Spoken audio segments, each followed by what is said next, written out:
Hey everybody, welcome to the Little Monsters Movie Podcast, and I'm Dino. And Ted, Nanu. Yeah, Mork and Mindy. Yeah. What the heck? Why not? I remember it. Anyways, we're talking Poltergeist, 1982. the original. I gotta think, 1982. I don't think anybody out there can dispute. 1982 had to be one of the best years for movies. You know what came out in 1982? We had Poltergeist, we had E.T., we had Star Trek II, The Wrath of Khan. A lot of people like Tron. We had Tron. We had... Did Mad Max 2 come out in 82? It was either 81 or 82, Road Warrior. Okay, well, right around that time. Blade Runner, my favorite movie. Let's just say right around 1980, give or take a couple years both ways. Awesome movie. 82, it has to be like the king year for genre movies. The Thing, John Carpenter's The Thing was 82. Yeah, okay. So many movies that we probably love to death. That list is all just like a bunch of my favorite movies. Wow. And I didn't even think about that, actually. 1982 is awesome. The only thing we were missing was an Indiana Jones movie and a Star Wars movie. We were going to get Return of the Jedi the next year, and we had Raiders of the Lost Ark the year before. Right around that, period there. Hey, 80 to like 83, it's just so many great movies. So many of my favorite movies. Yes. And this one... I mean, it's been a while since I've seen it. And I just watched it this morning to review. And so did I. And this movie is great. It still grips. Yeah, you could watch it today, which is why I can't wait to see the new one. I'm not saying I can't wait to see the new one, but I'm curious what it's going to be like. You let me know. But I'll let you know. I did read reviews of it. I mean, it's got kind of the new just came out. I think this weekend, right? Friday. Yeah, Friday. Okay. I mean, I don't think it's got poor reviews. It's just it is what it is. Most fans say I'm going to go see it, but they're all just siding. It's the original. Just there's nothing going. I mean, I think they took all the best stuff from the original probably and made it their own, different family, different setting. Probably. Yeah. I'm sure they changed things up a little bit, but we'll see. I'm that guy that just says all these remakes and reboots. Yeah, which I agree mostly too. I'll give them a shot. I mean, I didn't think the newer Planet of the Apes movies were terrible, but I mean they pale to the first one. Right. Then, I don't know. Just sometimes maybe it'd be good. But I will say, I know we're getting off the beaten subject here, but I did go see Mad Max Fury Road, and it is. Yeah, one of the best movies I've ever seen in my life. Really? Okay. Yes. There's a lot going on visually and symbolically in this movie. It's not just, there's a lot going on. Yeah. And for it's a remake that was just totally. It's not even awesome. so much a remake. It could fit kind of anywhere in the series. It's just a Mad Max story. Okay. Let's just put it that way. Cool. The fact that George Miller's a 70-year-old guy and he just showed up every action movie in the last 20 years. Wow. Real cars hitting real stuff, real stuntmen hitting the ground. Yeah. It's insane. Wow. And I can't say it's still in my head. I want to go see it again. And I'm waiting. I hate. We'll go. I'm the kind of guy I don't like to go to the big crowds, so I like to. It wasn't too bad. Wait go on until a weekday. Yeah. That's what I did. But I know. But just because we're talking about movies and Fury Road. Thank you, George. There we go. Perfect. Okay, the Poltergeist. Steven Spielberg. I think I first saw this. Toby Hooper directed. Now, there's a little bit of back and forth if it was really Spielberg who mostly directed this. Okay. From what a lot of the actors say, Spielberg was on set pretty much every day, giving the directions so he was just to Toby, and Toby would say, shoulder. "Okay, do it."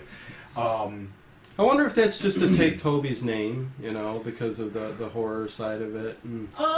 From what I understand, I mean, it was that. From what I read, from what I've learned, preparing for the show, Spielberg was under contract with Universal. Yeah. And he was doing E.T., and I think he was contractually, by contract, he was not able to do a film for another studio. So he couldn't actually direct this film and have his name on it. Okay. Toby Hooper is listed as director. A lot of the actors will say Spielberg was there, and he was really the one calling the shots to Toby, and Toby would just say, "Yeah, do what he said." Even the lady that plays the little short psychic lady later on in the film, she said that every day she was there, it was pretty much Steven doing the directing, and so that's most likely. She kind of inferred that Toby was a little bit chemically out of it a little bit. He was a little high, but But I don't know that for fact. That's Right. just, you know, what I read and what a lot of the actors said. This movie does feel more like a Spielberg movie to me. It does. To me, too. Definitely. Even though, like, John Williams doesn't do the music, I hear common things that I would hear in John Williams scores in the music. This seems more like a Spielberg movie to me than a Tobe Hooper movie.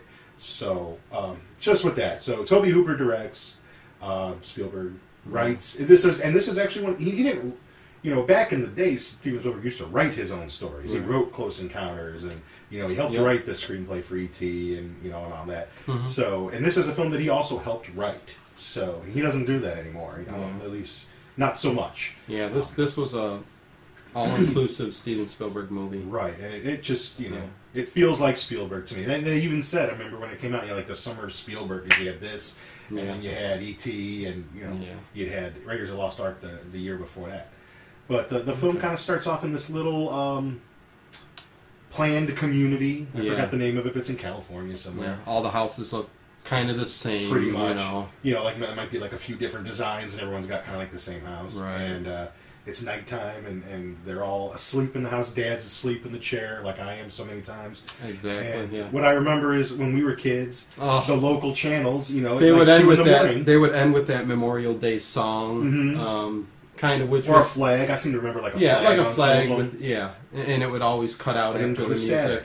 Like, you know, a lot of the local channels would do that. The big ones would have programming on, but the local channels, like 43, I think. Or maybe most of the kids won't know anything about that. But TV used to be cut off. Oh, my God, yeah. And the TV goes to static. And I remember just, like, the dog wandering around. He's doing the rounds. He's he's going into everybody's for food. Yeah. He goes into even the bed because I guess all the kids have little snacks they tuck away with them in bed. Yeah, the one older daughter, she's got like a bag of Lay's. He picks it up, and when he picks it up, they all spill. Yeah, it's just a big chunk of all the way, and then Poor girl, she rolls over, crunch. Yep, crackle. And he's in the hallway licking up chips. I got crumbs on my bed. Yeah, and the young girl walks. Yeah, she walks. Carol Ann Freeling. I think that was, is that her name? Freeling, I think. Yeah. Okay. Go figure. I don't really remember these things. She comes down the stairs. Something wakes her up. She comes down the stairs and starts talking to the TV. Yeah, right up to the screen. Yeah. And I watched this with my 5-year-old daughter today, who kind of except for long hair, she's a little tow-headed, blondie, blue-eyed like that, and so that caught her interest right away. You know, she wanted to, because as a kid, she wants to watch it. Right. And who's she talking to? And and I can't hear who she's talking to. And this was the height of the paranormal research. Like a lot of colleges, professors, people in that parapsychology type thing, they all started getting into that. We did a little more of it with Ghostbusters a couple years later. They were on the college campus investigating. But a big thing was with the static in the TVs and stuff like that. There was a lot of people doing research into, the other side, being in the static. Inner space.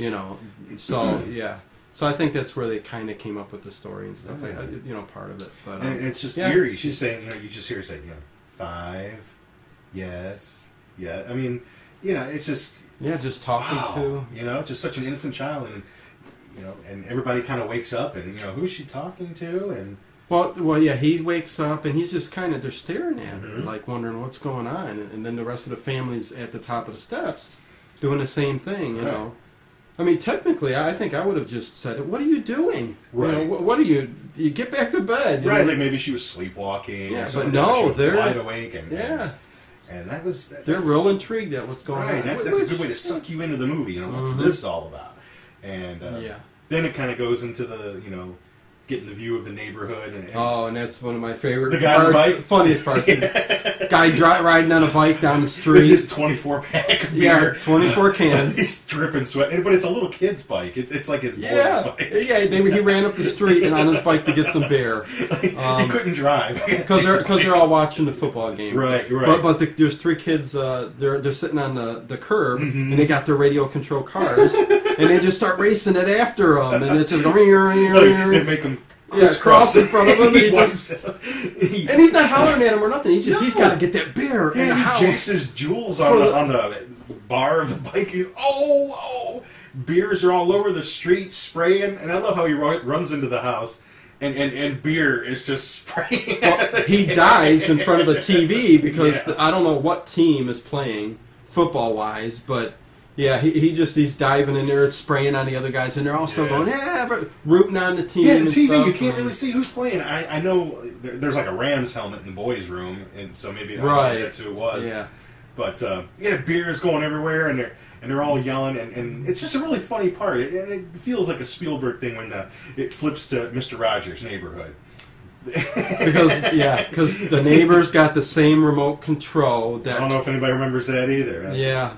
So the next door neighbor, if he's pointing to the next house, changing the channel, and he goes up there. Hey George, we're trying to watch the game in here, and the guy, he's big. My kids want to watch Mr. Rogers. My kids want to watch Mr. Rogers. And then they're going back and forth with the remote. Remotes changing. Oh, and, classic. I just remember the one guy sitting there watching the game going, "Come on, I got my life bet on this game."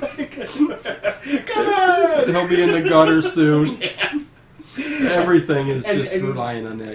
It's just quaint. It's 80s. You remember the console TVs? That's what I had. It's like a nice piece of furniture. I kind of wish they still made those with the newer TVs almost. It was a nice piece of furniture. Yeah, and he had the best of stuff, but I mean, you look at it and it's like, typical 80s. God, yeah.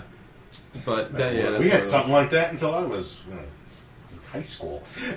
Same here. Hey, I used to have a coat hanger on the back of the TV. Right. So, picking up stations about 100 miles away or something like that. But anyways, yeah. So, that's their Sunday. I think there's another little cute scene where the parakeet dies and... she finds the mother... Mom's about to flush Jo it. Beth Williams. Yeah. But we always mention she's a looker. She's the pretty one in this movie. She was. Yeah, she's a little pretty. something about her, Yeah. But she finds a little canary or parakeet. Yeah, something like that. It might even be a canary. But anyways, finds it and she's getting ready to flush it down the toilet. And Carol Ann, the little girl, comes up and sees her. And she was caught, right? Thank God she caught her before it dropped down. No. But then she had to go through the whole procedure of putting it in a cigar box. Mommy, it's going to stink. Yeah, he doesn't needs like a Tweety flower. doesn't like the smell. Give him a flower. And then it's just so cute. She's got licorice in her mouth. She puts like, that when he gets in there. hungry, puts a picture of her in there. When he gets lonely, a little paper towel. And keep him warm at night. Yeah. So cute. Such a cute kid. And it's such a shame what happened to her later on. She did the other two Poltergeist movies, and then... one of the tragic accidents. Right, and we're going to get into to... the Poltergeist curse. Yeah. Because I think between the first one and the third one, like 6 of the actors died, including this young Heather O'Rourke died of intestinal abnormality, like a bowel obstruction. Yeah, so and I remember that because she was about she'd have been about the same age as I am now. I'm 40, and I think we were about the same age. So when this film came out, so they bury it in the backyard, and I love how the brother Robbie, he's up in a tree, this knobby old ugly tree that I can't figure out why anybody would keep it in their yard. Oh yeah, you can tell. You can tell actually that Spielberg, manufactured this tree because it becomes a part later in the movie. Right. But he's up there and he sees the big storm clouds coming and stuff. Right. And he's like, when he sees them burying it, when it rots, can we dig it up and see the bones? Yeah, that's what he says. Yeah. And he's such a wuss the rest of the movie. I can't imagine him even wanting to see the bones. But, exactly. And as soon as they bury it, the dog starts digging it up. What's the dog's name? Is it like Can't remember. Ibis or something. They give it some weird name. I can't remember what the dog's name is. But the one thing that really is kind of awesome and kind of the boys' room, the kids' room, Carol Ann and the little boys. And what's his name again? Do you know? Robbie. Robbie. Okay, Robbie and Carol Ann. The Steven Spielberg did it on purpose. There's Star Wars stuff everywhere. The light switches to Star Wars. I used to have that sheets, same light posters. switch. The C-3PO thing. Yeah. I had that exact same one. The sheets on Robbie's bed. I had those sheets. The Darth Vader case. But wait, I still have those sheets, and my son is using them on his bed. My sheets from 1980 Empire Strikes Back. He's using them right now. You didn't wear them out. A little bit, but that's all right. Yeah. My dad saved them for me. Cool. And, that's awesome, man. And if you might remember my room when I lived at my parents' house. I had Empire Strikes Back wallpaper. Oh, that's right. Yeah. And I still have a couple rolls of it. Really nice looking wallpaper, scenes from the film. Wow. And you're right, he's got the Darth Vader case posters, alien posters, I mean, all that cool stuff is there. Yeah. And but the Star Wars stuff was just situated everywhere. Even later in the film, that they'll turn around and there's a little action figure sitting there on the bed. A lot of Star Wars stuff a little, in this movie. like he did it on purpose. Well, he and George Lucas were very close friends, and so evidently that's absolutely. why he said, "I'm going to put something everywhere." Hey, roll camera. Yes. Oh, wait, hold on. Luke Skywalker isn't over next to Robbie. But I mean, even to make it more realistic, you know, in 1982, this is what kids would have been into. It's what my room looked like. Yep, mine too. I think I had more. Yeah. You know? And I like how he painted his Darth Vader case. The eyes are red. No. That's kind of cool. Awesome. But you know, like his side's all Star Wars, and then her side of the room is kind of girly, and she's because they shared a room, right? Unfortunately, and we get our first look at that evil-looking clown doll. Oh, I love that clown doll. I know. I love the clown doll there. That's right. There's our boy, and the mom comes in and gives them all a little kiss goodnight. You know, they need the light on in the closet. Mm-hmm. And, you know, it's just been a regular night. You know, it's been a good night, but there's a storm coming, and Robbie, we find in this movie, really does not like thunderstorms. Oh, no. Yeah. Just and there's people that just, you know, do get frightened of that. My grandmother, well, I remember, would go in the bathroom. She hated thunderstorms. Really? Yeah. Just, you know, that crash and boom really bothered her. No, I could see that. But, I mean, not to mention, too, that Robbie, right outside his window, is that creepy-looking tree. Right. And when the lightning hits, it looks like an actual face on the side of the... I was just going to say that the knots on the tree almost look like spooky faces. Yeah, like skull. I mean, you can't really see a face or skull in the light, but the shadow and lightning hit, and it makes it look like if I was, you know, so I'd be scared. Kid, I'd be scared too. I mean, I remember being scared when, you know, the shadows of the trees hitting absolutely. And that's what's the cool window, about you know, those little moments like that. And, you know, that tree, just the texture, you know, now they would just probably CGI the hell out of it. Mm-hmm. But just the texture of everything, you know, it looked real. It looked like a regular 80s American family. You know, mom and dad, they're in the bedroom smoking a little doob. And, and I love it that Dad's reading, you know, the conservative Ronald Reagan biography, and they're rolling a J at the same time. And he gets pissed because I guess he's not the one that rolls them, because she's pissed. He's pissed, so he throws. Yeah, he's got it all over the bed. So and they don't actually he probably show wasted, him smoking it. No. Yes. But he wasted half of what was there, so you know. But yeah. he can afford it because he's got a good His job. wife's already sitting on the bed. Yeah, he's like some kind of land developer. He's actually involved in the development of this area that he lives in. So the wife's getting all, you know, silly in the background. You're all duped up, and until the kid runs in and spoils it on him. I don't know if my wife had ever seen this movie all the way through, but I'm kind of a chunky guy here, and I've done that before, like what he does in the film. That, you know, before, after, before, and we were watching it this morning, and she was sitting there. She watched some of it with me and my daughter. Yeah, she's like, "I've seen you do that before." I've done that before. Yeah, you can push your gut way out. Suck it in, way in. But even when I suck it in, I'm still, you know, just makes my chest look really big. You go before. No. Yeah, you know, just before, sucking a little bit more. So, anyway. But that's kind of funny about it. You know, it's just a little, you know, banter. Starting off a little humor before the wildness starts. Just showing that the family's close. Right. You know, that's what I feel. Fun, close. Because Robbie comes in, he's afraid of the storm, and, you know, and Mom takes her last quick hit of that. But you got to think, does everybody in this house, they got a teenage daughter who's like 16, 17. Yeah. And we'll get... Come on, later on we'll talk about that. Yeah. Her. The scene where they start digging the pool up. I can jump ahead. It doesn't matter. Yeah, we got to assume you guys have all seen this. Yeah, but I mean, to where she goes to her friend's house or something, but she jumps on a bike.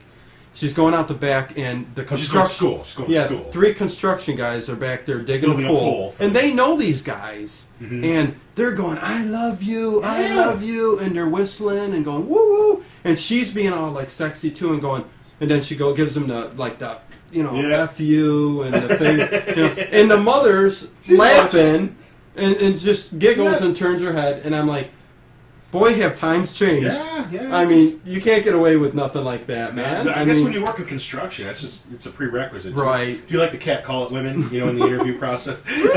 Yeah. So, but that was funny. Yeah. And when the guy, he actually reaches in while they're working on the pool. He's taking stuff off the windowsill, the food on the inside. Tasting the drinking the coffee. Yeah. Seeing how it is. Needs a little more sugar. And his name is Bluto. She calls him Bluto.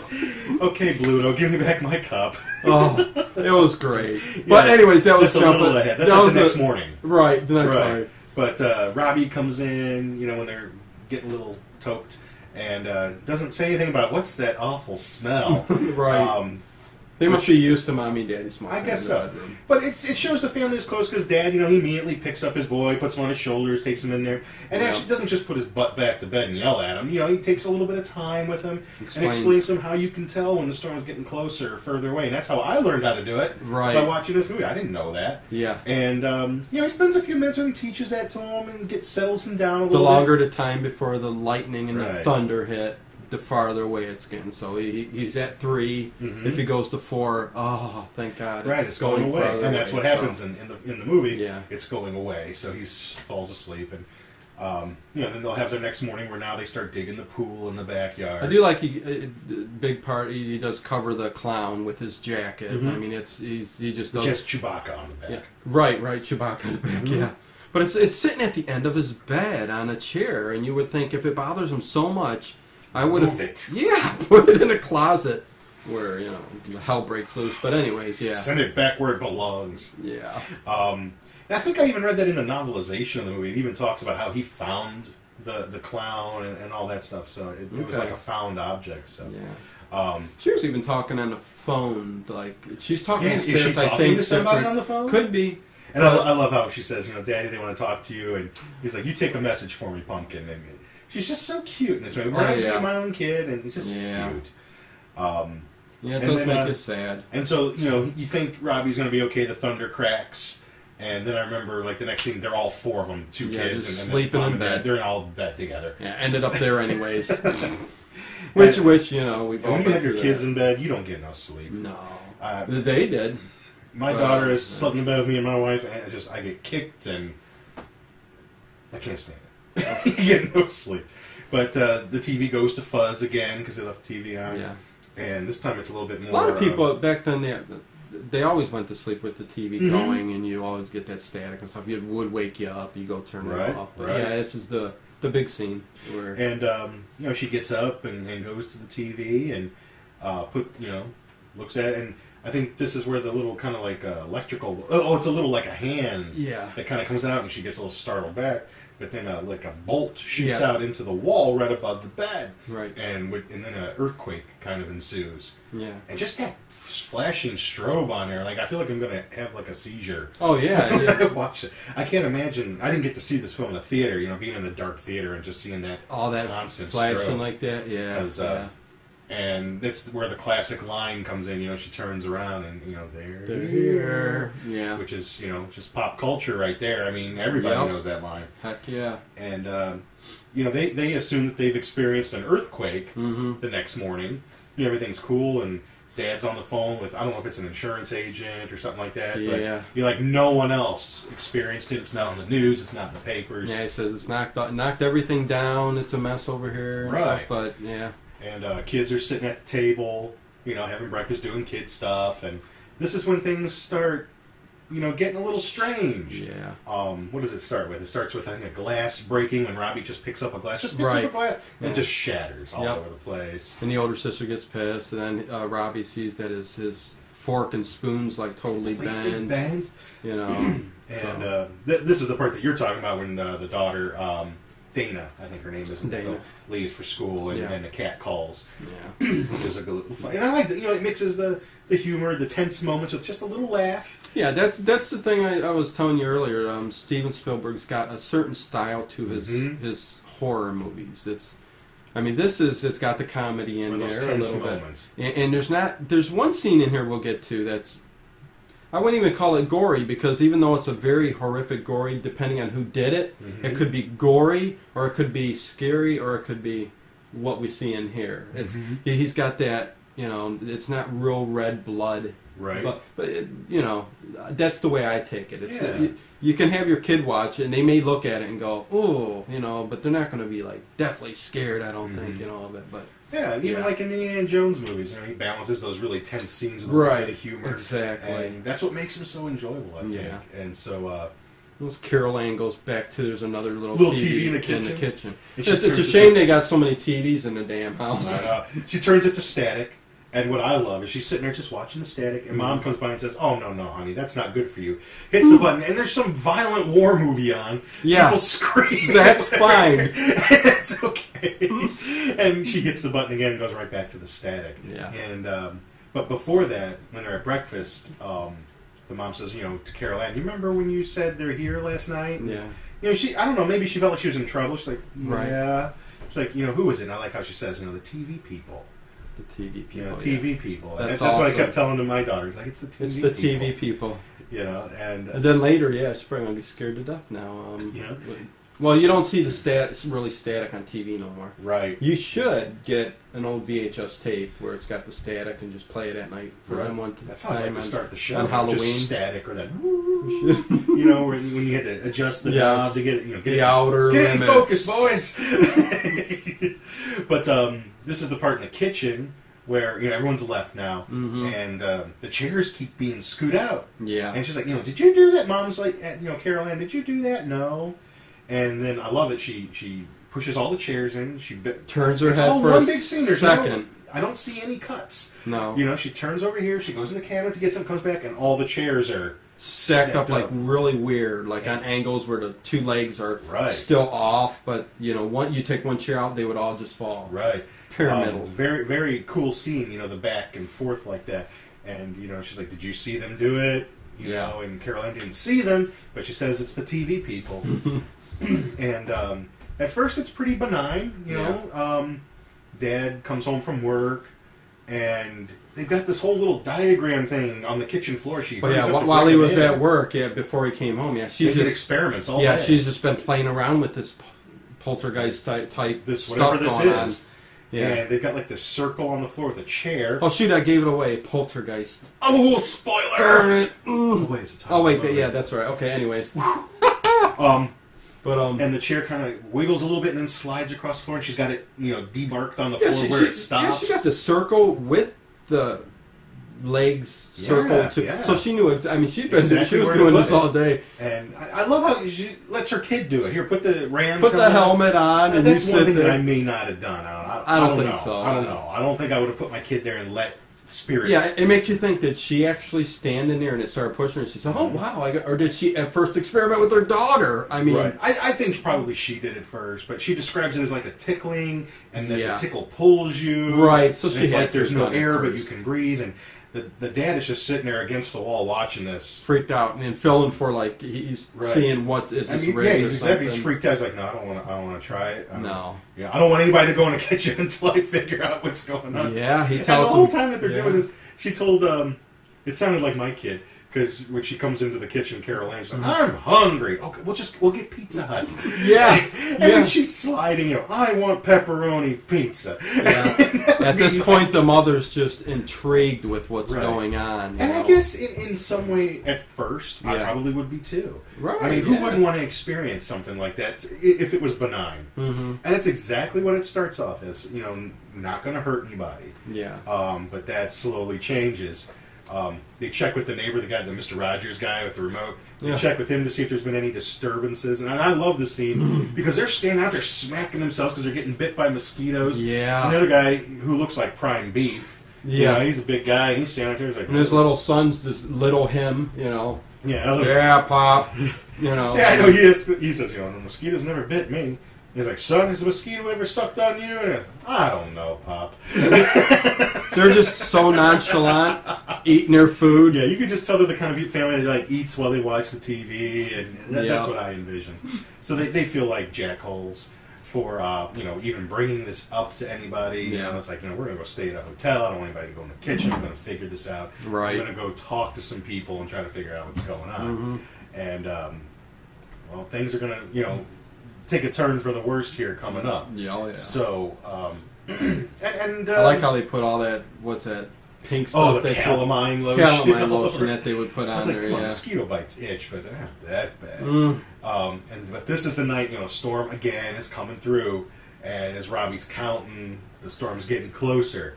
And this is when that tree is going to come in there. I mean, the tree busts through the window, and it looks like hands. Oh, yeah, it picks them up, the branches. And brings them through. And it then tries to eat him. Yeah, his body's slowly going in, like it's eating him. The dad tries to open the window, the branch closes it shut. Yeah. And what I feel is this all just a big ploy to get all of them out of the house. Because they all go chasing outside to get Caroline's Robbie out of the tree. by herself. Yeah. And this is when the closet door opens, the bright light's starting to come out, everything's getting sucked in. And the poor kid, she's classic on scene, for dear life. Oh yeah, she's to just the bed, straight out. And when the bed frame starts breaking, my daughter's watching it going, "She's breaking her bed!" No, she's breaking her bed. She said, "She's breaking her bed!" Oh man, classic. Poor girl. But yeah, there's like a twister outside, and he ends up being able to get Dad ends up being able to get Robbie out of the tree. And then the tree looks like it just gets like sucked into this twister. And almost like a black tornado type thing. Yeah, it doesn't touch anything else. No other homes, anything like that. So that's their way of just thinking it's although in a few minutes they're going to go upstairs and find out. Right. Which it's so sympathetic to the Carol Ann. I mean, I don't even just putting aside her death. You know what I mean in real life. Yeah. You just feel sorry for this sweet little girl, and all this bad stuff that's happening to her. I gotta think this creature is probably just attracted to her life force and her innocence. Which they say, later on. But, everything's sucked into that closet. I know, and there's so much debris. I mean, toys and furniture and stuff. But there's like all silver confetti, a pound of it is coming out from underneath the bed. Like, what is this? They're not vacuuming. What is this crap? They need a vacuum All box. the posters off the wall, everything. And the sheets off the bed. All those eBay collectibles. Yeah, gone. Could have been worth a mint now. But yeah, she gets sucked in, and they get back in the house and realize, Carol Ann's not there. And they're looking all over the place. And they see the closet, and they start tearing everything out of the closet. And the classic, the they last think thing she's in sitting there, under a blanket. Yeah, just sitting back there, and it looks like she's underneath that blanket. And I think they think she's dead. Yeah, they get because that they're sad. No movement. Right, and they pull it off, and it's the clown. Yeah. And so the rest of the it's the clown. We can't get away from clowns. And the rest of the family, they just go searching the house, and she's like, I'll go. I think the daughter says, "I'll go check the kitchen." And Dad's like, "No, I'll go check the kitchen." Right. Don't go in the kitchen. So it still stays the continuity there. Mm-hmm. And then when they can't find her, Mom gets the idea that maybe because they make a comment about this when they're getting high, that what if we start, because they thought maybe Carolina had sleptwalk.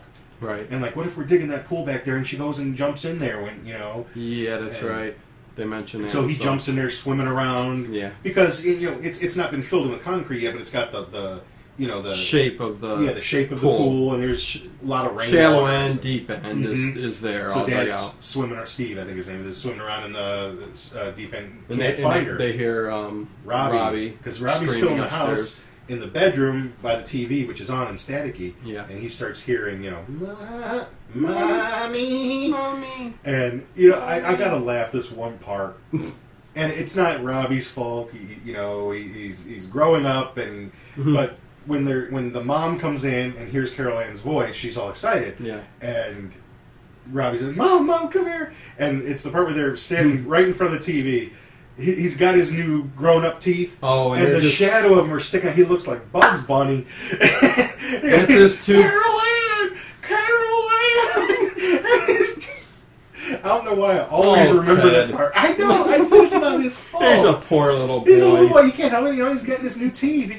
But just the angle that they chose to shoot it. His stick out like it's like a black outline in front of a white, and his buck teeth, and they're on an angle. Right. But he did such a great shot. The fear he showed, everything was just great. Yeah. It was really, I believed it, and I'm not knocking him at all. Just that angle that they chose to shoot it at wasn't very strange thing is forthgiving. Exactly, I hear you. It wasn't his fault. No, poor kid and his buck teeth. Anyways, what gets me too is he immediately, I think, goes and seeks out paranormal researchers at the... I think we assume some time has gone by. Yeah, but it couldn't have been that much time. No, because you would not. Definitely go to the cops or somebody. Well, he mentions he's talking to the people in the paranormal department at this university, right? And there's a woman and two men, right? Dr. Lesh and I forget the other two fellas' names, yeah. But the black guy looks like the guy who sings Ghostbusters. Yeah, Ray Parker Jr. Yeah, Ray Parker Jr. He looks like Ray Parker Jr., but he's not. Yeah. Coincidence. He'd have been a good person to have, because he knows who you got to call. Yeah. And but clearly, they Mr. Freeling looks like he hasn't slept. Oh yeah. Some time has gone by. They've asked if he's told anybody about it, and he even says, "I haven't even gone to the police about this." What do you say? I mean, they're going to think we're crazy. No one's going to believe any of these things that are going on unless they were to come here and see it for themselves. Yeah, I think because they're hearing her voice still through the TV, right? And there's mysterious things going on in the house. Yeah, that's probably what's keeping them from going to the police. But right.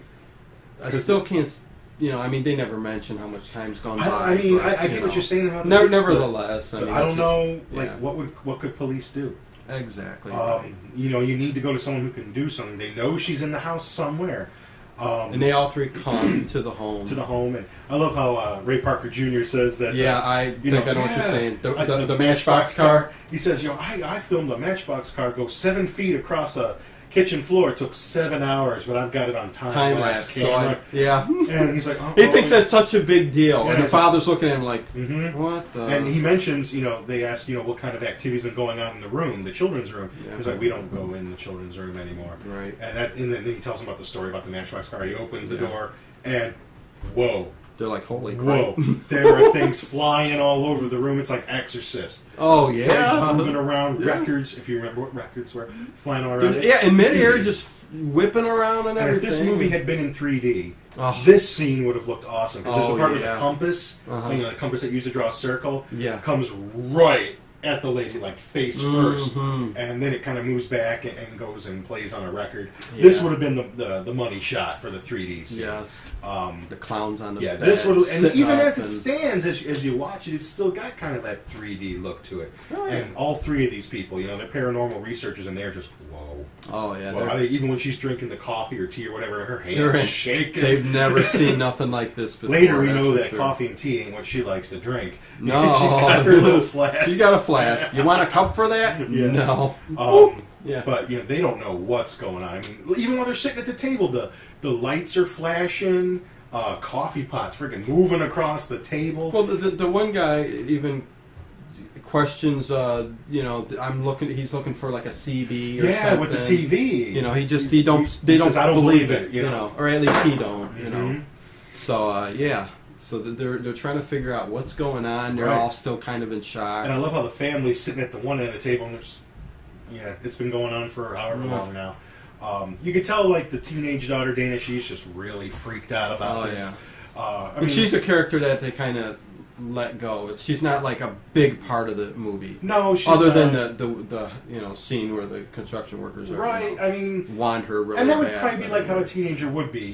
They tend to want to take more solace in their friends and family, and so they even say she's spending a lot of time with friends, and the boy's just kind of dealing with it in his own way. And so then they kind of look at the TV, and they do start hearing her voice. Yeah. When mommy starts, like this is like the family ritual. They turn the TV on and they start calling her name, and they'll hear her. And like we say, like, we hear her better on this channel. Right. Yeah. Yeah. We pick her signal up, and the paranormal researchers got all their big giant equipment. I like they even have a microphone taped to the TV. I mean, they're ready. They know what they're doing. I guess for what they had, the equipment back then. Right. I mean, I don't think they know how to. They're there to research it. I don't think they know how to get her back. No. They end up having to bring someone else in for that. I think once they determine that this is the real deal. I mean, if you've seen it before, the classic little old lady, psychic, but comes later. When they're there talking to Carol Ann and hearing her voice on occasion, that's when they start getting this, reading this anomaly reading, and just like right in the living room, just this little flash opens up, and all this crap just falls at little vortex opens up, and all I don't know jewelry if it's their things or just... I think he says later on that that's his, but the other thing's like 100 years old. I don't remember that. I watched it today, but I don't remember that. Okay. But he does pick up the things like, what the hell is this? Yeah. You know, like, I don't know if there was it was a watch, jewelry, and things. I don't know if these things necessarily belong to them.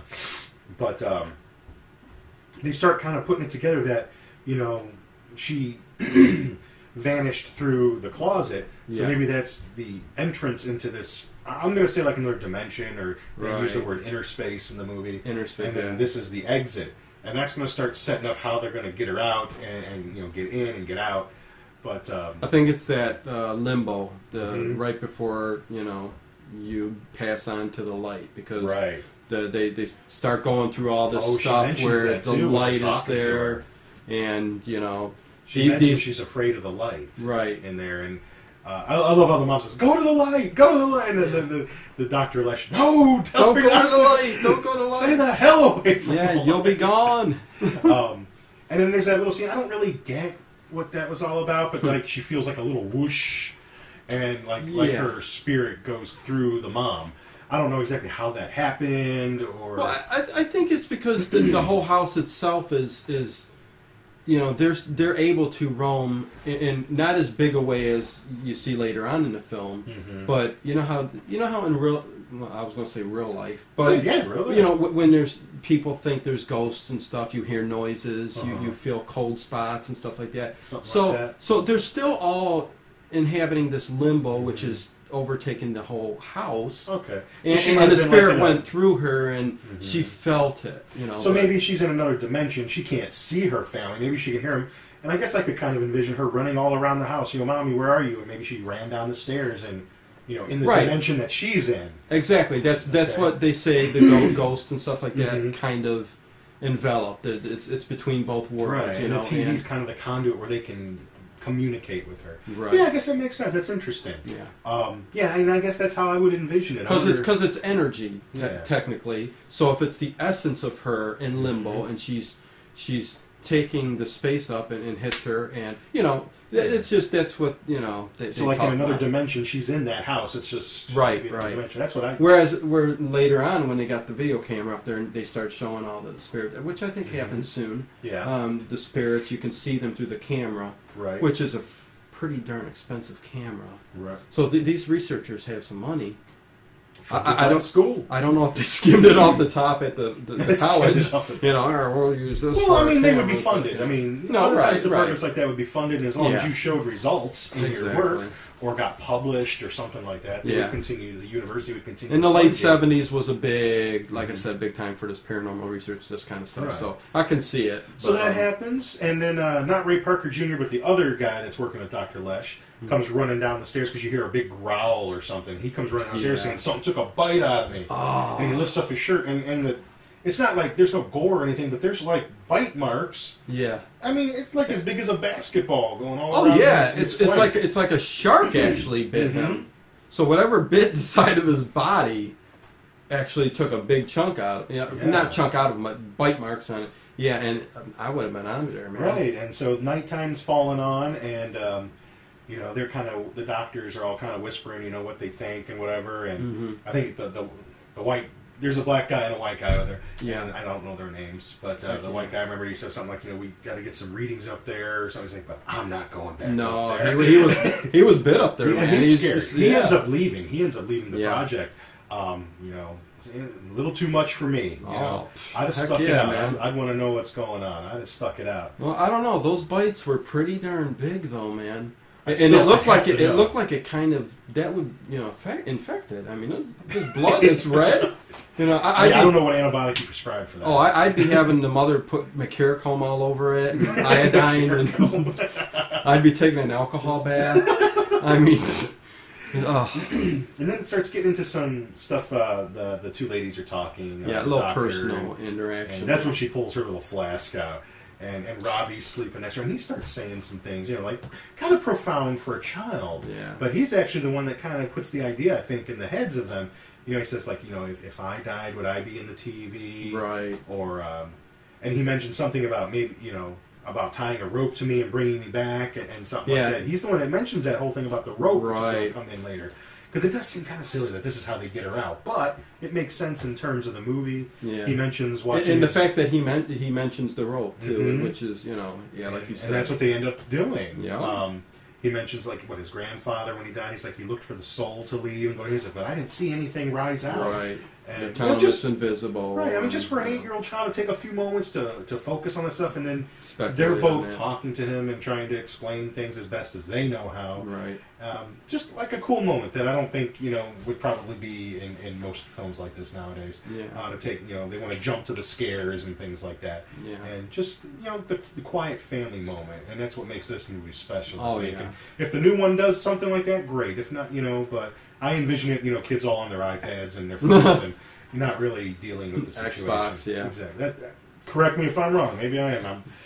Whereas this was a little personal scene with nothing but right. them laying together and holding each other. Mm-hmm. The new movie, I could see you, like you said, they're playing their Xbox games, not even caring what's going on. Let's hope they don't take it that way, but right. Who knows? An 8-year-old child gets a little existential for a moment. And, I'm willing to bet dollars and donuts that they don't do that in the new one. And this was, and this movie's just great. Right. I mean, quiet little moment that I really like. It's these little quiet moments that bring the family together. Mm-hmm. I mean, because really, what happens, this family is just, for the most part, doing whatever they can to get their little girl back. Yeah. And they and become this really tight knit unit. Yeah. I mean, the teenage daughter, she's there, but mentally, she's kind of out of it. Yeah. The couple times they show her, she's just crying. Right. I mean, which is But the mom and dad, they try to keep their cool as much as they can for the other child, and I think he deals with it remarkably well too. So I mean, he, asking these deep questions, he's actually thinking about it. And they're all sleeping at this point, and we get to one of the best parts of the movie. Yeah, the white guy. And this is probably the nail in the coffin that makes him leave. Oh, yeah. He's hungry, so he goes to the kitchen. He just pulls a steak out of their fridge. A raw, gigantic T-bone steak. Yeah, and he's just... I hope he brought it with him. Yeah, because, that's... at least nowadays it's like $20, something like that. He's going to eat the whole thing. It's big. I know it's going to shrink. He flops it on the counter, too. I know. No plate, no He doesn't nothing. care that the kids may get salmonella, E. coli the next morning. Right. Big no. I mean, the other guy's a bachelor. Yeah. And then he looks, you start hearing this icky noise, and it's one of my favorite parts that I remember as a kid when it just starts... Oh, and he's also got a chicken leg in his mouth. Yeah. Doing it, by the way. Yeah. And it just starts fried chicken leg oozing across the counter, and it just... opens up. Yeah, just like the inside meat just plops out. Yeah, stuff just starts coming from everywhere, just like the insides and of the chicken that he's eating drops on the floor, and he looks down, and there's maggots all on it. Horrible. It's horrible. And what's he do? He runs to the bathroom. I think he's like going to retch. Yeah, and rinse his mouth. Rinse his mouth out with the water and water, and he looks up. And what does he see? He starts, like his skin's little things. So he starts, of course, like any horror movie, he starts digging at it. And when I was a kid, this was a heck of a lot more realistic than what it is now. Yeah. You can really tell the prosthetic, whatever. But it doesn't matter. I mean, this is the only part that I was a little concerned about showing my 5-year-old. Yeah. But, I just kind of prefaced it. It's like, look, it's a puppet. Right. Look, they made him look like a puppet. Because she could tell it didn't really look like Right, because this is very... I mean, it's well done, but 82 well done, and Steven Spielberg well done. It's not like blood. It's, but it's just so... It's just like rips. Is this the part you're talking about, the gore? Yeah. I mean, he starts ripping his face apart, and chunks are falling. It's not so much like blood. Yeah, like gunks of like Jello, red Jello, or something mixed in with fat lard and stuff. And he's peeling it to the bone and stuff like that. And until he kind of flashes, and he realized like it was just a vision. And all the while this is going on, Ray Parker Jr., he's sitting in his chair. And what I don't understand, he's got the headphones on, and he's listening to music. Right. I mean, I guess you can get bored, even with stuff like this. But he's got monitors, he's not looking at it, and you can see little things of light flashing across. Stuff's happening. Stuff's happening, exactly, and he's not watching those monitors. It's like, come on. And camera's moving around. So it must...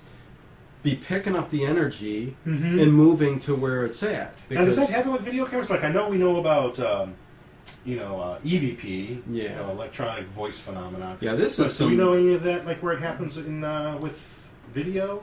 No, that's. Not that I'm aware of. And Even with today's technology, like ghost hunters, these paranormal shows and stuff like that, I don't think I've ever seen a camera that will actually go and direct itself towards the energy of like a signature or something like that. I could be wrong, but I don't think I've ever seen that.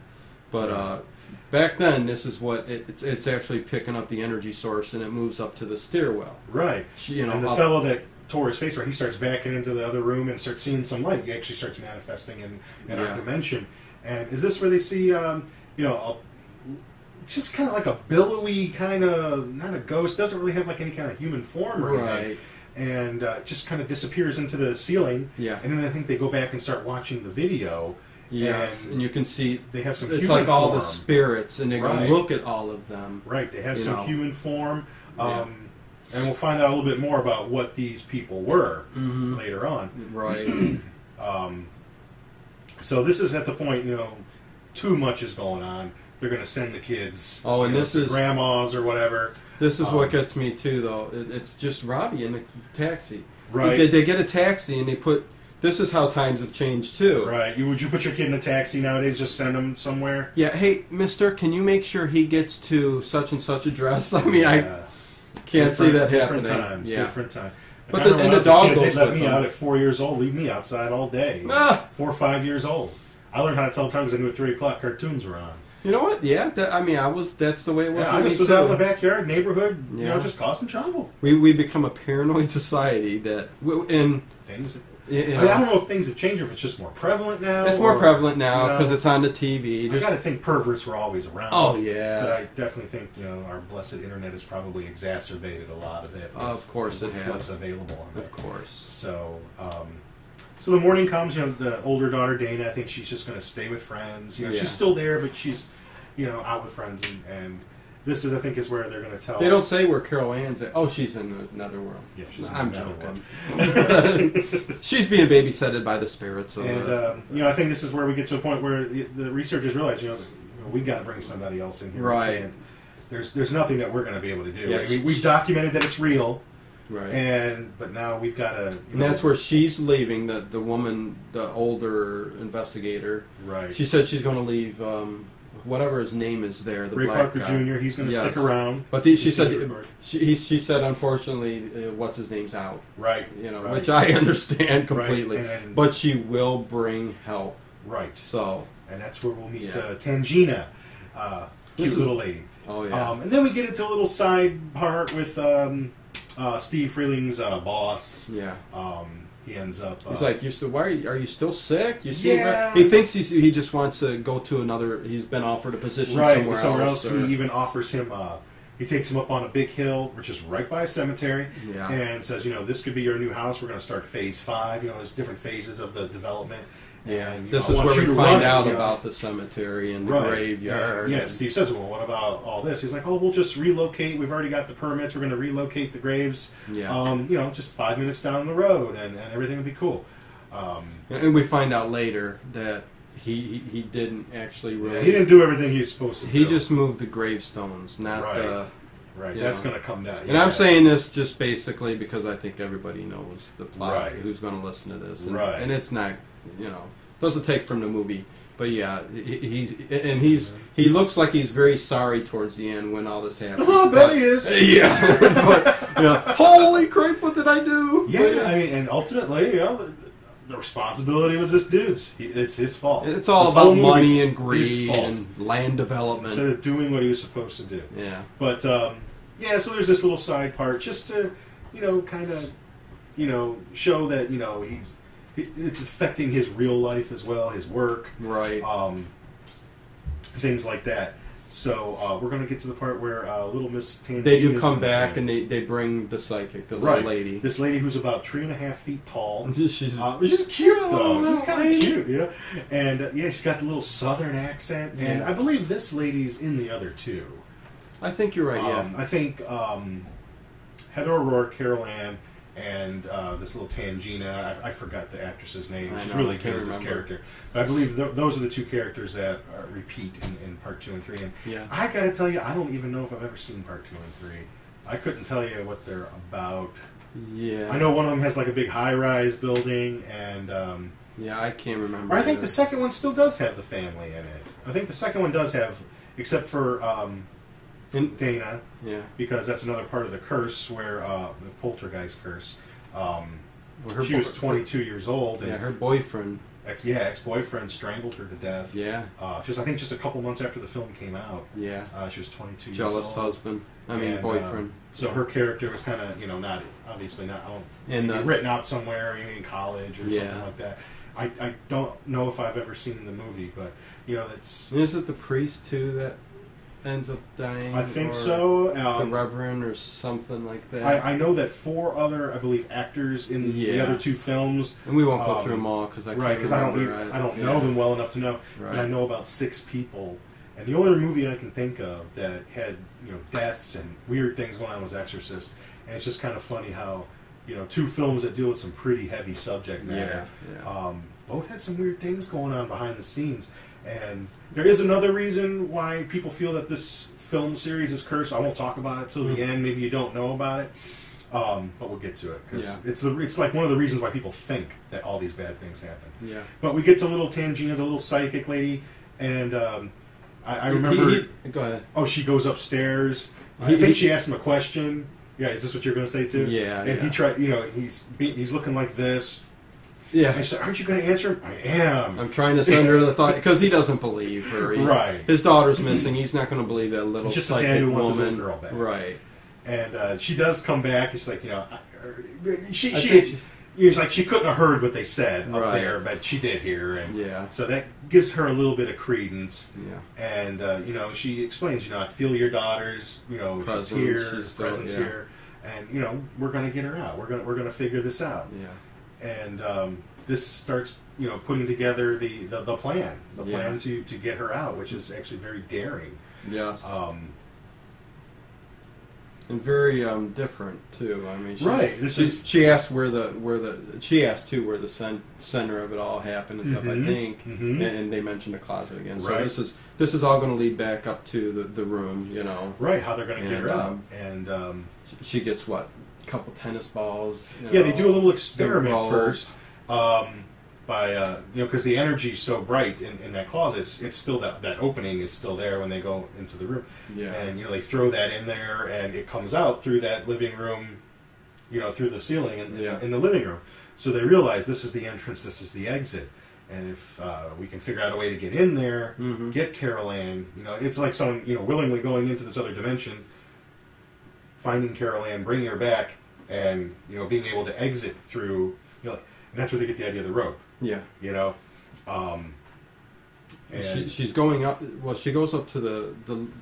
I wish I knew the lady's name, but whatever. What, the little lady? Yeah. Her character's name is Tangina. Okay, Tangina.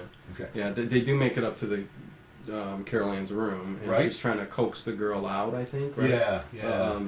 But she won't. Yeah. And so they're going to do the rope, and at first Tangina's going to go in there. She's going to do it, but the mom says, she's not going to come to you. She doesn't know you. And, you've never done this before, have you? And, I've never done it before either. So it only makes sense for... I do like, sorry to interrupt, but I do like how they throw the balls, and it actually goes through and down and out downstairs underneath the middle of the living room. That's what, and he's like, the black guy's down there going, holy Moses, it worked. And it's all covered with ectoplasm, if I remember correctly. Kind of like in Ghostbusters, I've been slimed. Yeah. Because my daughter asked with that. I said, remember Ghostbusters and they got slimed? Looks kind of like the same kind of stuff, yeah. Right. So they try it a couple times. They even mark the ball so that they know that it's the right ball. Yeah, and then that's when she knows it's working, so she throws the rope in there. And how she even knew that, but yeah, it went through and down, and they start getting, pick up some slack on it, so he pulls it down to tighten it up and all that. So this is the rope, so the mom's going to tie herself with the rope. Right. Dad was going to go in there and get her. I can imagine myself wanting to do that, not, to protect my family. Same here, But she even says, who's going to be strong enough to pull me back if you need to pull me back. So she goes in there, and, when he's going to pull back, because Dad's getting a little worried, he's going to pull back and pull her out, and then this huge demon monster, awesome effect, comes through. Yeah. Real frightening. My daughter even kind of jumped a little bit. Imagine that coming out your closet. Yeah, because she went like that. And, that was a woo moment for her. I don't think she'll forget that tonight. No. And, but it works. It works. They fall through the bottom. Mom, she's got Caroline. They're covered in that ectoplasm. They immediately take them to the shower, get them cleaned up. Well, and I have to throw the scene here where they did come through, and I don't think they knew that they were going to be covered that much in ectoplasm and all that. Mm-hmm. And when they carried them and took them to the bathroom, the tub was filled. Mm-hmm. And it wasn't just filled with water. There was bubble bath in there. To wash it all off. So they had either that's a little blooper, which I had to bring that up. It was just all filled with bubble bath and water and cleaned them up. So it's just one of those things that I think they didn't even think of, and they just put them in the tub with water. They didn't turn it on or nothing. If I was directing, I would say get them in the tub. Turn on the shower on. Exactly. Let's not just rush them to a already pre-filled bathtub with bubble bath in it. But Toby directed. Yeah. So he said, "Put them in a tub." Steven ain't here. What do we care? You know what I mean? Man. Yeah, you got that right, man. Right? And the daddy's trying to, wake them up. They wake up, and she's so cute when Caroline, when she wakes up. Hi, Daddy. Yeah, that's the first thing she says. It just melts your heart. Yeah. And but they said, we're getting the heck out of this house. Yeah. Next morning, they're already moving. There's a moving truck there. Yep. I think some days have gone by, but they're packing up boxes. They're getting ready to go to the Holiday Inn. Yeah, and Caroline doesn't seem to really remember. She's not giving any indication that she remembers anything. Right. I think I get a little feeling later on that she does remember, because the spirits aren't done yet. Yeah. And and a lot of people think, this is the end of the movie. It is. The end of the movie. You would think it is. I love how it's not the end of the movie. I love how they try again. Yeah. So they're packing up boxes. They are going to go to the Holiday Inn that night, but the dad says, I've got to go. I think he's going to quit his job. He's going to quit his job. Yeah, he's going to tell the boss that's it. But the part that I don't get is, even after all of that happened, leaving his family there. You're leaving your family there. Not only that, the girl and the boy, Caroline and Robbie, are both in their beds in the bedroom, laying down. There ain't no way. Right. Even though little Tangina, after all this happened, she says, this house is clean. Yeah. Because they said, she's, and that's what they call it, cleaning houses. I know there's a lady here locally. I forgot her name. But it's partially based on what I think it's Marianne. Mary something. And she lives in Lakewood, Ohio. And she's pretty famous. I think that's even what Ghost Whisperer or something. Yeah. Based on her. Exactly. Because we're here in Ohio, and Lakewood, Ohio is where, if you were to look her up on Facebook or Wikipedia. And she does that, and will go to homes and see if you've got spirits. I've never. You can actually call her up, and she'll tell you if there's spirits in your house just by talking to you online. Very interesting. She's been on Art Bell and Ghost to Ghost quite a few times. So, though some people do have that gift. I believe. I do too. My wife worked with someone who was very sensitive, and most of the time when she said something to her, it turned out to be right. Or she would say something to other people, and my wife would be present during it, and it turned out to be right. Yeah. And my wife had never really experienced anything like that, and I do believe some people are just a little bit more sensitive to things or can sense things more than others can, and it's not always a gift. I would imagine. Yeah. I wouldn't want to know that something bad was going to happen to somebody, but. I claims the house is clean. Yeah, and I do like how they're in their rooms though. Which whatever. I'll just skip that because and most of their toys are all boxed up, but that damn clown is still there. Well, and Steven Spielberg made sure those Star Wars figures were still in there. Star Wars case. Darth Vader's still there. And there's a couple other figures in the bed with them. Carol Ann's chewing on Luke. She's got Luke in her mouth. The old school one from '77 that we all had with the retractable lightsaber. Oh yeah. It was yellow. You never saw a yellow lightsaber. Yeah. And I love how her doll in her bed, the head is not even attached. She pushes it down. Down to her body.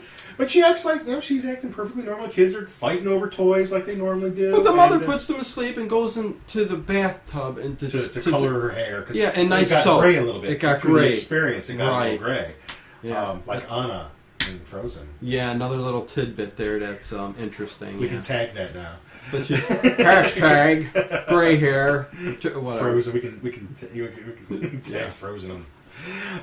And she's taking her nice, relaxing bath. And, yeah, no care over whatever happened. I know I'm getting into that now, but yeah, that's. But they were, they feel like it's all over. Right, the house was clean, and they figured the day because it almost looked like the portal kind of closed up and pushed Tangina back against the wall. Yeah, and they kind of feel like this is it. They've defeated the monster. But and her bath water is very, very scalding hot. Steam all over the place. I mean, if you see that much smoke coming off your bath water, you're gonna hurt yourself. I like a good hot bath. Though. It's very relaxing. Too, but, very relaxing.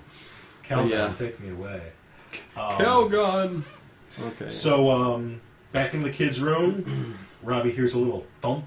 Yep. Well, at first he tries to throw the jacket on the clown again, but misses and it falls down. Oh yeah. And he hears a little thump. Clown's not in the chair. Mm-hmm. He's looking around. He looks down scene, over the bed. That clown's hands grab him, pulls him right under the bed. Tries taking him. Yeah, does get him under the bed. Yeah, it does. Yeah. And Robbie manages to get him up on the bed, and he's punching the heck out of him. I hate you. I hate you. I hate you.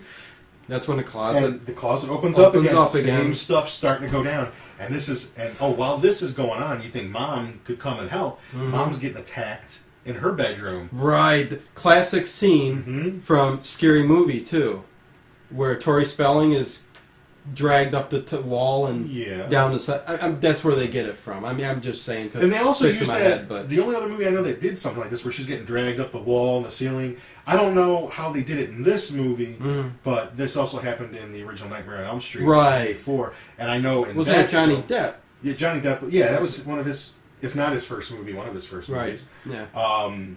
And I know in that film, they built the room on like a big rotunda and turned it. Yeah. I don't know if that's how they did it here. It's the only way I could think of that they could have done that. Yeah. But she, the whole time she's like, stay away from my babies. And probably one of my favorite parts of the film is she goes out of the room. She's trying to get in the kids' room. Yeah. And this awesome, I think it's a puppet that they use, but they lit it such a way of a demonic monster. I mean, almost looks like the very first Spawn toy of the Violator. Yeah, if you remember that. Looks a little bit like that. Yeah, skeleton type face, long limbs, skinny body, legs. Yeah, but you said that was one of your favorite scenes. One of my favorite scenes was when she was laying in the bed and before the spirit attacked her and starts ripping up her shirt and clothes. Yeah. Okay. Just a little bit of midriff there. Like, what's going on? Oh, shoot. You're being attacked by a demon. Okay. Yeah. A little bit of the entity. I'll take what I can get. When I was 7 years old in 1982, I took what I could get. But they're freaking out again. How does she manage to get outside? She goes outside. Yeah, she ends up in the pool again and stuff because she's looking. I can't remember what she was doing. She was. Yeah, she just kind of like runs out of the house. Yeah. And well, I think because she was so scared and that thing wouldn't let her. Right, because it knocked her down the stairs. Yeah. And she tried to get up and it shot. Oh, that's right. The handrails. Yeah. It was like touching electric fence and it just like shoved her away. She might have been trying to. Hey, I'm going to go climb up that.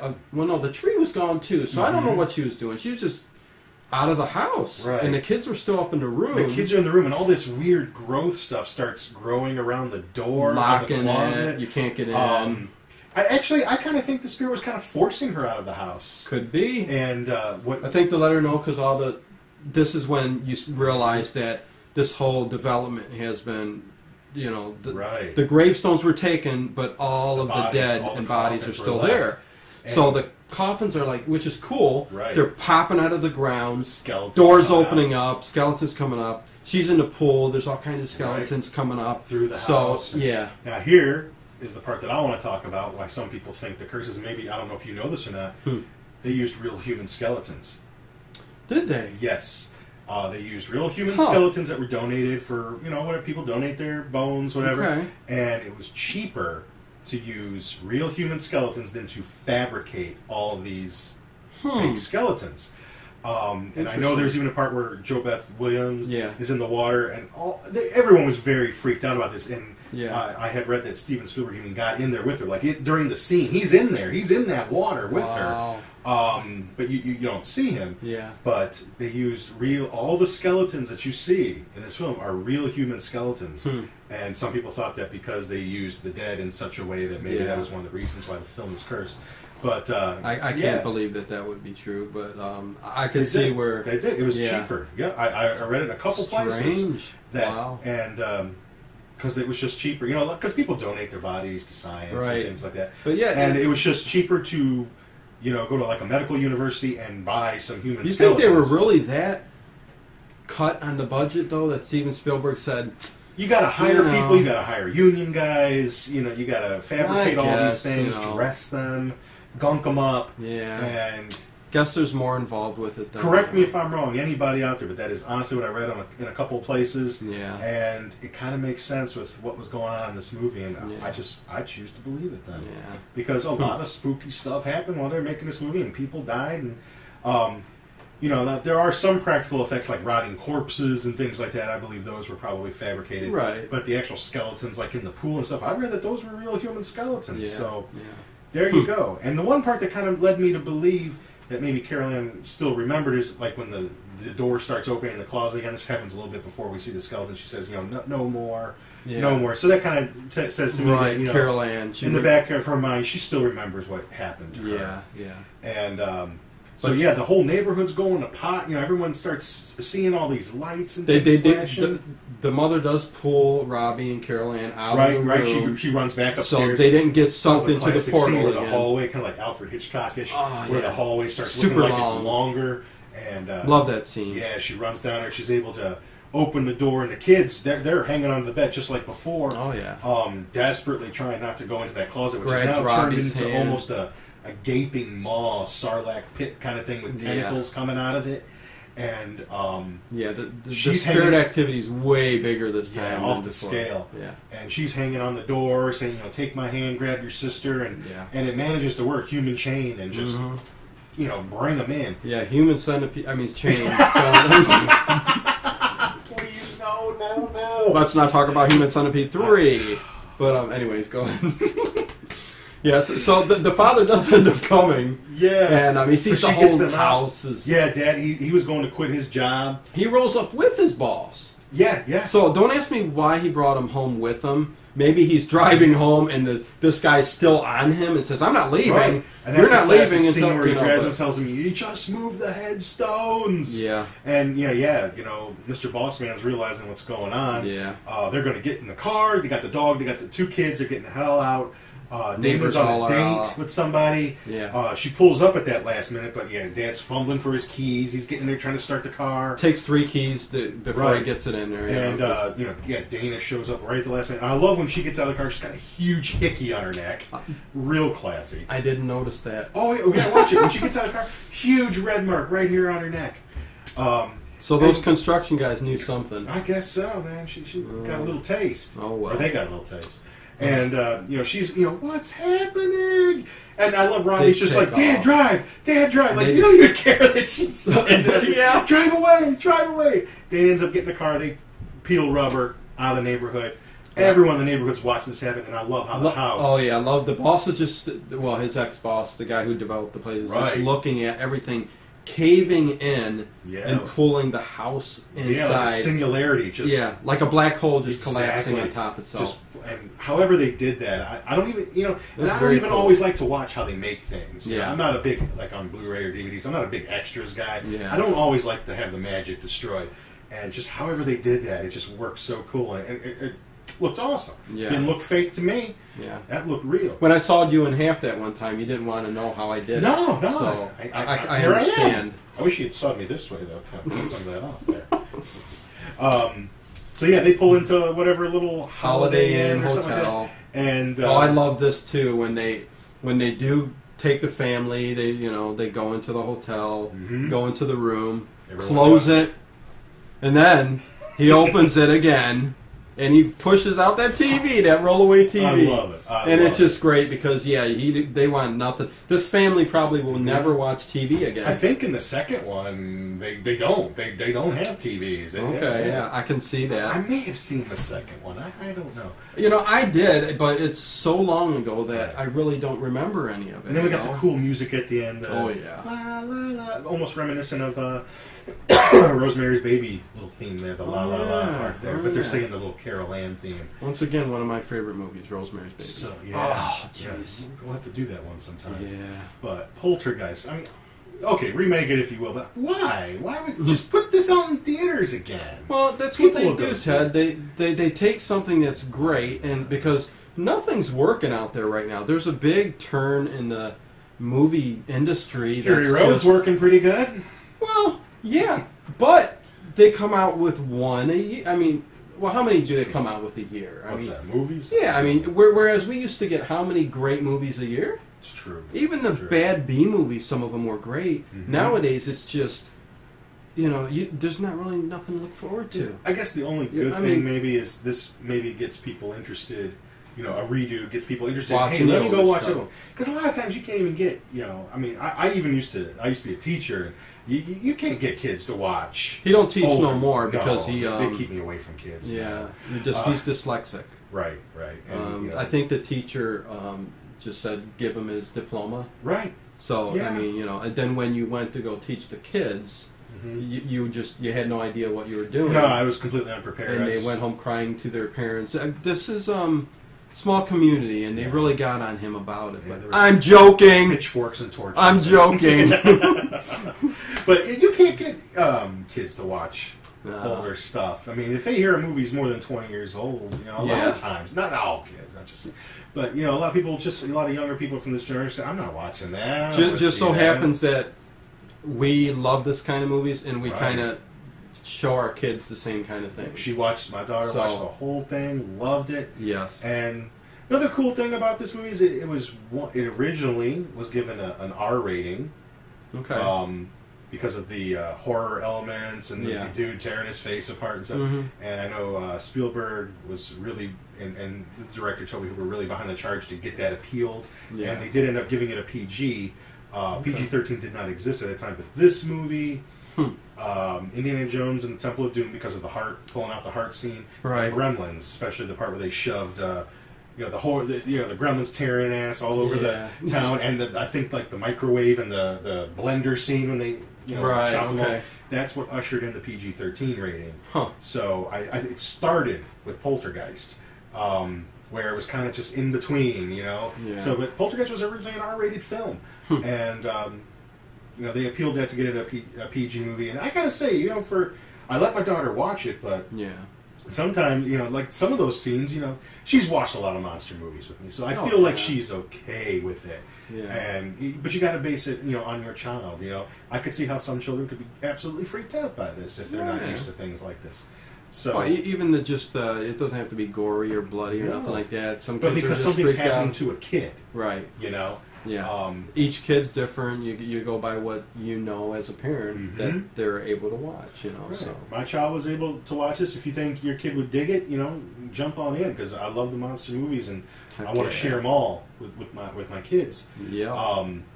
Just a great movie. I hadn't seen it in a while. I saw it a bunch as a kid growing up. Yeah. But I hadn't watched it lately. I hadn't revisited it for a long time. And we thought with the new one coming out, it might be cool to dive into this one. Yeah. I'm old school. I don't usually go see remakes and things like that. If this dude tells me it's good, maybe I'll watch it later on Blu-ray or something. But I just can't imagine that it would be, you know, worth watching over and over again when you got perfection right here. You know, I look at remakes as the original is what it is and it's great. And if the remake is good, you know, so you went and seen a good movie. But I'm different with it. You know, like even I know you are. If it's like, say it's a movie based on a book, say like like that, Let the Right One In. You have the Swedish version, you have the American version. I love them both. And I don't really view the American one as a remake. It's just another interpretation of the book. Exactly. They both have merit. Same thing with like True Grit. I don't really care for the John Wayne one. I'm not a huge John Wayne fan, but I loved the Coen Brothers one with Jeff Bridges. Right. I don't see True Grit as a remake. I see it as just another reinterpretation of the book. Right. But Poltergeist was an original screenplay story. It wasn't a book first. So I kind of, if something's based on a book, like if someone wants to remake Lord of the Rings in 30 years, I'll go see it. Right. You can. No, I understand what you're saying. If you can reinterpret the movie in a different way. But remaking Friday the 13th and I just caught a bug. Bug flying around. and Nightmare Before. Not Nightmare Before Christmas. Don't touch Nightmare Before Christmas, even though it is based on a book. Oh, they'll never remake that. I wouldn't think. But that's stop motion. Or if they remade Star Wars or. I would remake Nightmare Before Christmas with actual people. No stop motion. Why not? I'm John. I'll give you about 20 reasons why not. Okay. Or, like Nightmare on Elm Street, stuff like that. I mean, there was no reason to... I think it's just to bring it to a new audience. Exactly. They think, hey, the movie's 25 years old. But I get it. Studios think, hey, it's cheap to make. Horror movies don't cost a whole lot to make, and they usually make a ton of money, like those Paranormal Activity movies. Oh, they make serious bank, and they cost nothing to make. Exactly. And at the same time, it might get people interested in the old one, and then you'll see the price, the numbers on the Blu-rays and DVDs rise on that because people want to check out the old one. So I get their reasons for doing it. But don't expect me to run out and buy a ticket because Fury Road's playing, and I'm going to go see that again. Oh, well, that's at the top of my list next. I got to go see that. Absolutely. Definitely. But anyways, there we go. Yeah, Poltergeist. Hope you guys liked. If you checked out the movie, I'm sure you like it. And, probably mostly fans. So right, and we'll post what we're going to do next week. Yeah. Happy Memorial Day. See, even holidays we don't rest. No, we're doing this right on Memorial Day. Exactly. Bless the soldiers. And we'll post what we do next. Check out our Facebook page. Subscribe to us in iTunes, and please leave a review. If you like us, leave a review. If you don't like us, helps us out with with iTunes and YouTube too. That does it for this week, man. And next week we'll let you guys know what we do, and hope you liked it. Yep. Absolutely. See you next week. Yep.